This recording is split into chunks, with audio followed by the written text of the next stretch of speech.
kí wa káàbọ̀ sí orí ètò ẹ̀kọ́ bíbélì ọ̀sẹ̀ yìí. A dúpẹ́ lọ́wọ́ Ọlọ́run fún oore ọ̀fẹ́ àti àǹfààní tó fún wa láti rí oṣù tuntun, ọjọ́ ìsinmi 14 lẹ́yìn mẹ́ta lọ́kan. Àkòrí ẹ̀kọ́ tí a ti ń wò láti bẹ̀rẹ̀ ọdún yìí ni májẹ̀mú pẹ̀lú Ọlọ́run alààyè. Ẹ̀ka àkòrí tí a wà ní ìgbéyàwó àti májẹ̀mú pẹ̀lú Ọlọ́run alààyè, apá kẹta. Orí ọ̀rọ̀ wa tí òní ni à ń wo àgbékalẹ̀ Ọlọ́run lórí ìgbéyàwó aya kan ọkọ kan. A dẹ̀ ń wo ibi tí a ó kà tí í ṣe Genesis orí kejì ẹsẹ̀ ìkejìdínlógún sí ẹsẹ̀ karùndínlọ́gbọ̀n. Ọlọ́run ti gbé àwọn ìránṣẹ́ rẹ̀ pàtàkì kalẹ̀ tí a ó jọjọ máa yànnàná ọ̀rọ̀ yìí lónìí. Ní apá ọ̀tún níbí mo ní ìkan nínú àwọn alàgbà wa láti Yewa North West Archdeaconry ní ibí. Àwọn náà ni brother Seyi Olabode. Ẹ káàbọ̀ sórí ètò yìí. Lápá àlàáfíà mi bí náà mo ti ní ìkan nínú àwọn brọ̀dá wa láti St. Paul's Anglican Church Ayétòrò. Àwọn náà ni brother Tofunmi Akinwumi. Ẹ káàbọ̀ sí orí ètò yìí. Èròǹgbà wa lónìí láti kọ́ ni ní ìpilẹ̀ṣẹ̀ àgbékalẹ̀ fún ọkọ kan aya kan. Níbo gangan ni ọ̀rọ̀ ọkọ kan aya kan níbo ló ti bẹ̀rẹ̀? Ta ló dẹ̀ gbé kalẹ̀? Nínú ètò ẹ̀kọ́ bíbélì wa ọjọ́ òní a ó máa rí. Bẹ́ẹ̀ náà ni a ó máa tọ́ka sí ìdí tí a fi ní onírúurú ìgbéyàwó àti àwọn ohun tí ó lè jẹ́ ìpèníjà wọn.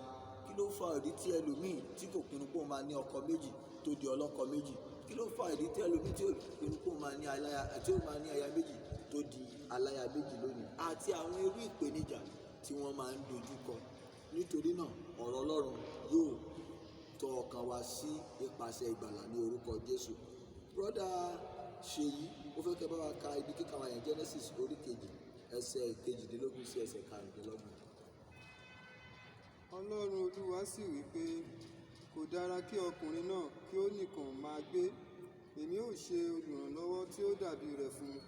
Láti inú ilẹ̀ ni Olúwa Ọlọ́run sì ti dá ẹranko ìgbẹ́ gbogbo àti ẹyẹ ojú ọ̀run gbogbo.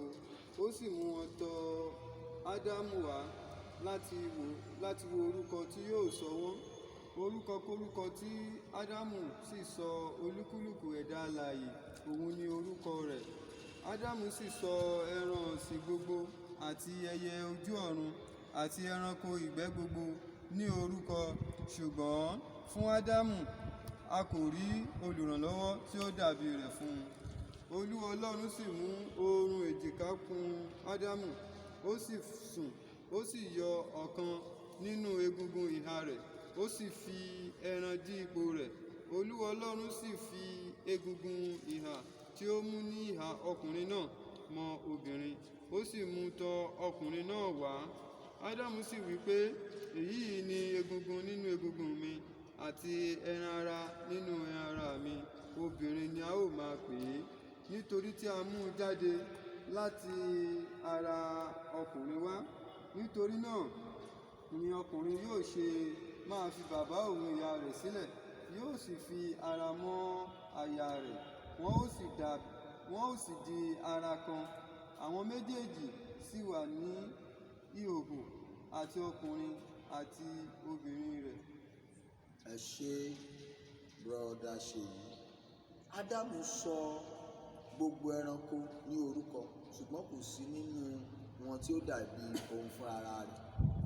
Ọlọ́run pinnu láti dá obìnrin láti nínú egungun àti nínú ẹran ara ìhà Ádámù kí ó bá lè jẹ́ olùrànlọ́wọ́ tí ó dára jùlọ fún un. Gbogbo ìbáṣepọ̀ ìgbéyàwó lónìí ni ó ń tẹ̀lé àpẹẹrẹ ìgbéyàwó àkọ́kọ́ tí Ọlọ́run gbé kalẹ̀ láàrin Ádámù àti Éfà. Bí a ti ń wo ẹ̀kọ́ yìí, a ó rí ìdí tí àwọn ènìyàn ṣe fẹ́ láti ní ju aya kan ọkọ kan lọ ní ayé òde òní. Ìbéèrè wa fún ìjíròrò ni, kí a tó lọ sí ìbéèrè wa fún ìjíròrò, mo fẹ́ kí a wò wípé Ọlọ́run ní ìpinnu àti ètò tí ó fi tò ayé. Ṣùgbọ́n tí a bá wo àdàmọ̀dì àti àdábọwọ́ ènìyàn ló mú oríṣiríṣi nǹkan bá ìgbéyàwó àti ètò ayé lónìí. Fún bí àpẹẹrẹ, tí a bá wo nǹkan tí àwọn scientists, àwọn onímọ̀ ìjìnlẹ̀ tí wọ́n sọ nípa ọ̀rọ̀ bí ènìyàn ṣe ń bí ọkùnrin tàbí èèyàn ṣe ń bí obìnrin, a rí wípé wọ́n tún fi ìdí ẹsẹ̀ ọ̀rọ̀ Ọlọ́run yìí múlẹ̀ ni, nítorí pé tí a bá wò ohun tí a ń pè ní chromosome méjì ló wà, either X tàbí Y. Obìnrin máa ń ní méjì, X, ọkùnrin á ní X àti Y. Ṣùgbọ́n tí ìbálòpọ̀ bá wà láàrin ọkùnrin àti obìnrin, ọkùnrin ló ní Ọlọ́run sì ṣètò ẹ̀, ló ń dìtámì irú ọmọ tí yóò wá sáyé, bóyá ọkùnrin lọmọ náà máa jẹ́ ni o, bóyá obìnrin náà lọmọ máa jẹ́ o. Tó bá jẹ́ pé X chromosome ló jáde láti ara ọkùnrin tó lọ pàdé X chromosome kejì ara obìnrin, irú ọmọ bẹ́ẹ̀ á jẹ́ obìnrin. Ṣùgbọ́n tó bá jẹ́ Y chromosome ló jáde láti ara ọkùnrin tó pàdé X chromosome ara obìnrin, irú ọmọ bẹ́ẹ̀ á jẹ́ ọkùnrin. Èyí sì ń fi ìdí rẹ̀ múlẹ̀ pé òní olónìí àpẹẹrẹ àti ohun tí Bíbélì sọ nípa wípé láti ìyá ọkùnrin ni Ọlọ́run ti dá obìnrin jáde, ó sì ń fi ìdí rẹ̀ múlẹ̀ nínú ètò bí a tilẹ̀ ṣe ń bímọ. Tá bá wo ìbéèrè wa fún ìjíròrò lónìí, wọ́n ní kí ni àgbékalẹ̀ ìpilẹ̀ṣẹ̀ fún ìgbéyàwó?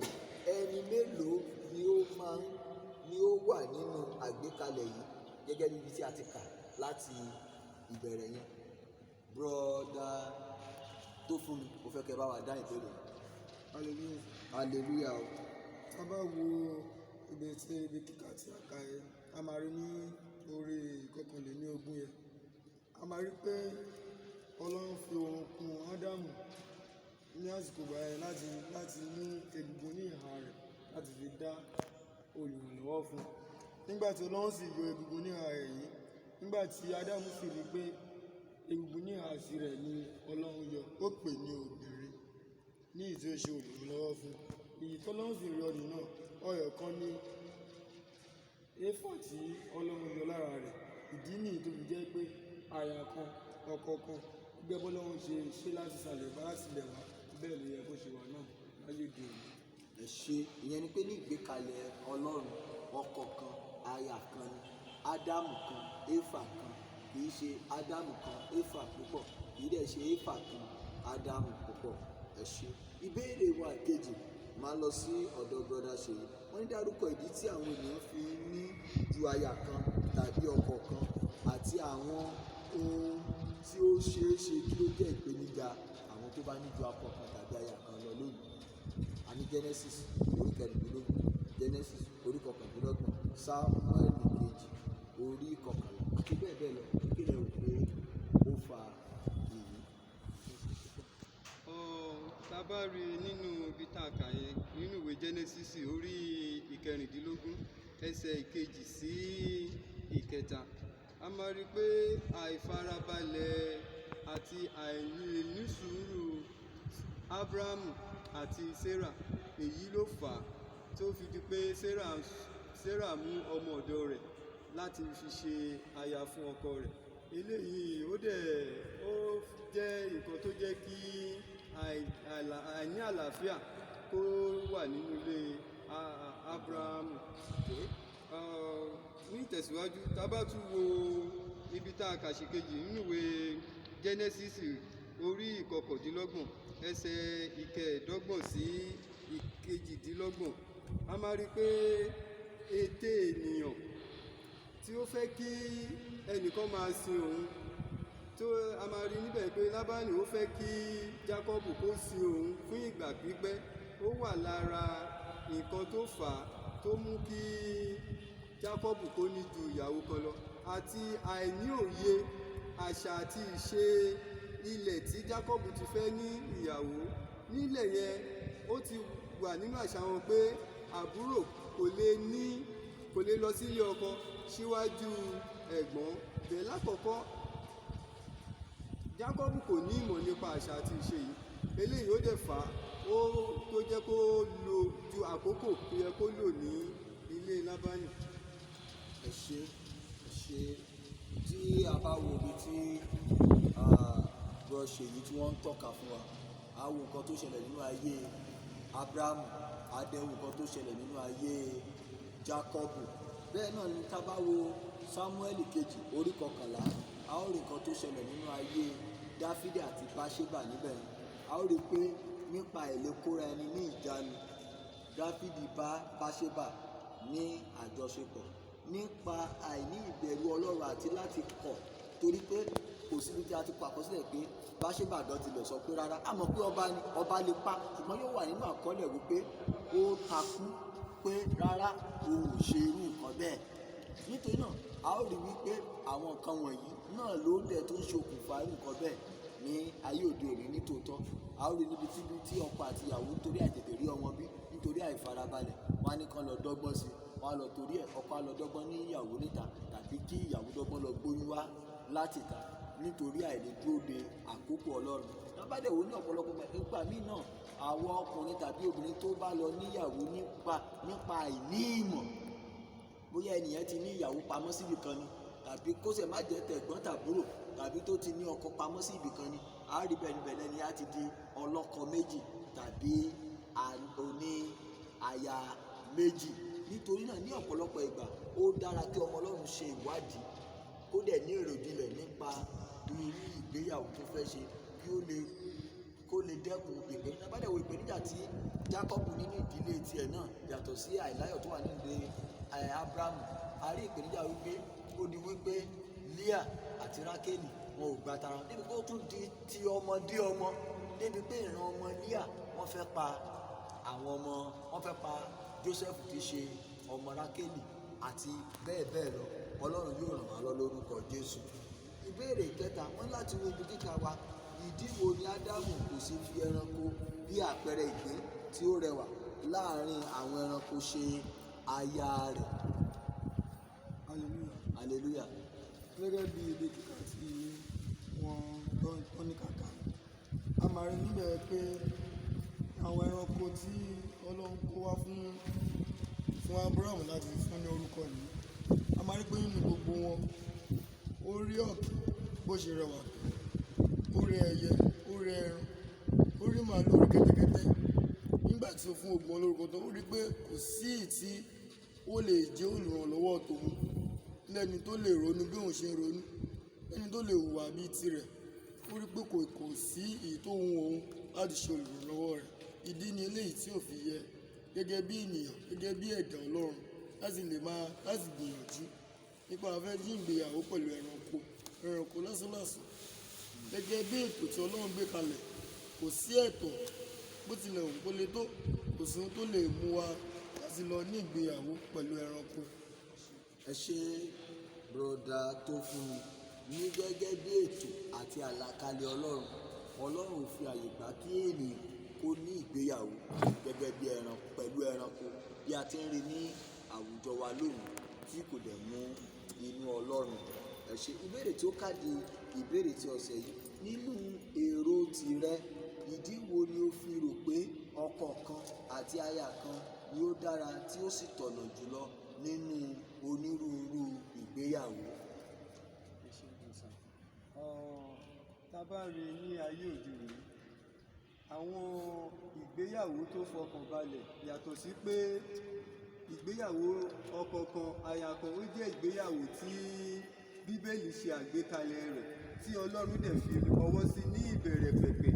A máa rí dájú pé kò ṣe pé ó ṣòro ṣe fọ́lọ́run láti yọ egungun ìhà kan lára Ádámù láti fi mọ obìnrin méjì tàbí mẹ́ta fún, ṣùgbọ́n ó wà nínú ètò Ọlọ́run wípé ètò ìgbéyàwó ó gbọ́dọ̀ jẹ́ ti aya kan àti ọkọ kan. Ẹ ṣé. Torí náà àlàkalẹ̀ Ọlọ́run ni, àmọ̀tẹ́lẹ̀ Ọlọ́run ni, kì í ṣe pé Ọlọ́run ṣe àṣìṣe tó fi dá Ádámù kan àti Éfà. Ọlọ́run ti mọ irú ènìyàn, ó dẹ̀ ti mọ nǹkan tí ó lè ṣẹlẹ̀ lọ́jọ́ iwájú, ṣùgbọ́n tí Ọlọ́run ò dá Ádámù kan Éfà púpọ̀, ṣùgbọ́n lónìí a rí ọkùnrin kan tó ń fẹ́ ìyàwó púpọ̀, a dẹ̀ rí obìnrin náà tó ń fẹ́ ọkọ púpọ̀. Ọlọ́run yóò ràn wá lọ lórúkọ Jésù.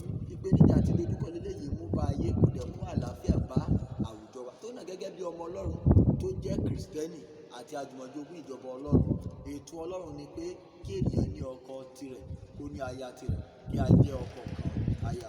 Ọlọ́run yóò ràn wá lọ lórúkọ Jésù. Lẹ́ẹ̀kan sí bí a ṣe ń dúpẹ́ lọ́wọ́ àwọn arákùnrin wa, broda Seyi láti Yewa North Archdeaconry, bẹ́ẹ̀ ni la dúpẹ́ lọ́wọ́ ọ̀bùrọ̀ Tofunmi láti St. Paul's Anglican Church Ayétòrò. Orí ọ̀fẹ́ Ọlọ́run yóò máa tó fún wa lórúkọ Jésù. Ọlọ́run tí ó ní ìṣìnà tí yóò bá ìgbéyàwó ọmọ ènìyàn ṣáájú àkókò yìí, nítorí náà ni ó ṣe gbé lé orí ìṣirò báyìí pé ọ̀kan pẹ̀lú ọ̀kan kó jẹ́ ọ̀kan. Bákan náà ni Ọlọ́run ti mọ̀ pé ewu pọ̀ yóò wà nínú kí a kó aya tàbí ọkọ ju ọkọ kan aya kan lọ.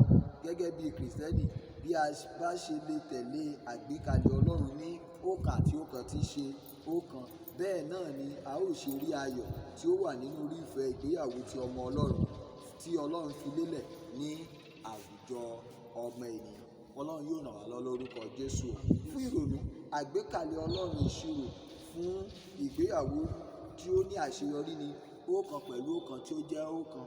Kì í sì í ṣe pẹ̀lú ọ̀kan àti èjì láti jẹ́ ọ̀kan, tàbí ọ̀kan pẹ̀lú èjì, ẹ̀ta, ẹ̀rin, àrún láti jẹ́ ọ̀kan. Ọkọ kan, aya kan ni àgbékalẹ̀ Ọlọ́run. Bí a ti dúpẹ́ lọ́wọ́ yín fún ìfarabalẹ̀ yín, ni à ń gbàdúrà wípé oore ọ̀fẹ́ Ọlọ́run yóò tó fún wa. Èmi ni ọ̀rẹ́ yín Ọpẹ́olúwa Ogunleye.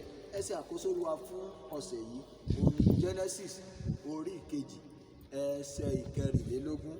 Ó ní nítorí náà ni ọkùnrin yóò ṣe máa fi bàbá àti ìyá rẹ̀ sílẹ̀, yóò sì fi ara mọ́ aya rẹ̀, wọn yóò sì di ara kan. Ẹ ṣé o.